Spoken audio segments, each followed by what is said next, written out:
याचं मूळ कारण म्हणजे काय झाले, पैशाचा घोडेबाजार होऊन या ठिकाणी वेगवेगळे आमिष मतदारांना त्या ठिकाणी दाखवले जातात. हा मतदार माझ्यासारख्या सामान्य माणसाला निवडून दिल्याशिवाय राहणार नाही. मतदारांना या ठिकाणी म्हणणे की उद्या इलेक्शन झाल्यानंतर, पेटे पॅक झाल्यानंतर हा एकही माणूस तुमच्याकडे फिरकणार नाही आणि त्या ठिकाणी सामान्य माणूसच उभा राहून सामान्याचे प्रश्न सोडवणार.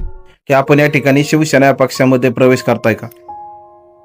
प्रथमतः मी माझ्या रांजणगाव पंचायत समिती गणातील सर्व नागरिकांना मकर संक्रांतीच्या मनापासून या ठिकाणी गोडाच्या शुभेच्छा देतो. आणि तुम्ही विचारलेल्या प्रश्नाला मी त्याने उत्तर देत असताना मी असं सांगतो की आता सामान्यातील सामान्य उमेदवार इथून पुढच्या काळामध्ये उभा राहतोय का नाही, हाच मोठा प्रश्नचिन्ह माझ्यापुढे पडलेला आहे. याचं मूळ कारण म्हणजे काय झाले, पैशाचा घोडेबाजार होऊन या ठिकाणी वेगवेगळे आमिष मतदारांना त्या ठिकाणी दाखवले जातात. मग आता याच्यातून मतदार विचार करून त्या ठिकाणी सामान्य माणसाला त्या ठिकाणी चांगल्या पद्धतीने ना मतदान करून निवडून दिल्याशिवाय त्या ठिकाणी राहणार नाही. बऱ्याचशा वेळा बोललं जातं की या ठिकाणी गाव छोटा आहे, छोट्या गावचा उमेदवार आहे, तो कसा टिकणार या ठिकाणी रिंगणामध्ये? तुम्ही या ठिकाणी कशा प्रकारे तयारी करता? आता मी माझा जो सगळा गण आहे, या गणामध्ये सगळ्यांची त्या ठिकाणी सर्वांची भेट घेऊन आलेलो आहे आणि सर्वांचा आतला जो आवाज आहे तो आवाज हा सामान्याच्या पाठीमागे, म्हणून मी त्या ठिकाणी तयारी होती. आणि येणाऱ्या काळामध्ये ही निवडणूक ही जरी आता चुरशीची जरी दिसत असली तर निश्चितच हा मतदार माझ्यासारख्या सामान्य माणसाला निवडून दिल्याशिवाय राहणार नाही. सामान्य नागरिकाला या ठिकाणी निवडणूक लढवणे या ठिकाणी भविष्यामध्ये या ठिकाणी कशा पद्धतीचे झालेले आहे? सामान्याला आता अवघड झालेलं आहे.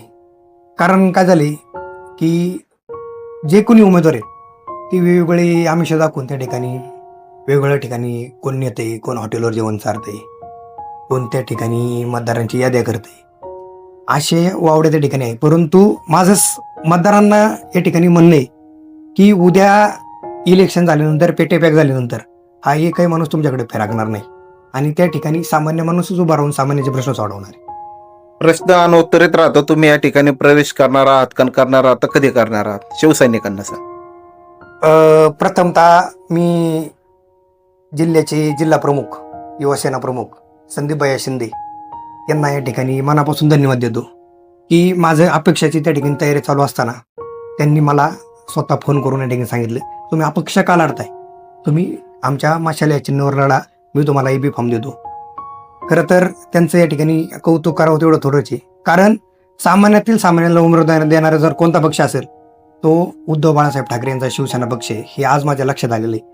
म्हणून येणाऱ्या काळामध्ये मी माझ्या सर्व कार्यकर्त्यांशी, माझ्या सर्व जवळीक असणाऱ्या सर्व मित्रमंडळींशी चर्चा करून या विषयावर निश्चितच विचार करून येणाऱ्या काळामध्ये निर्णय घेईन.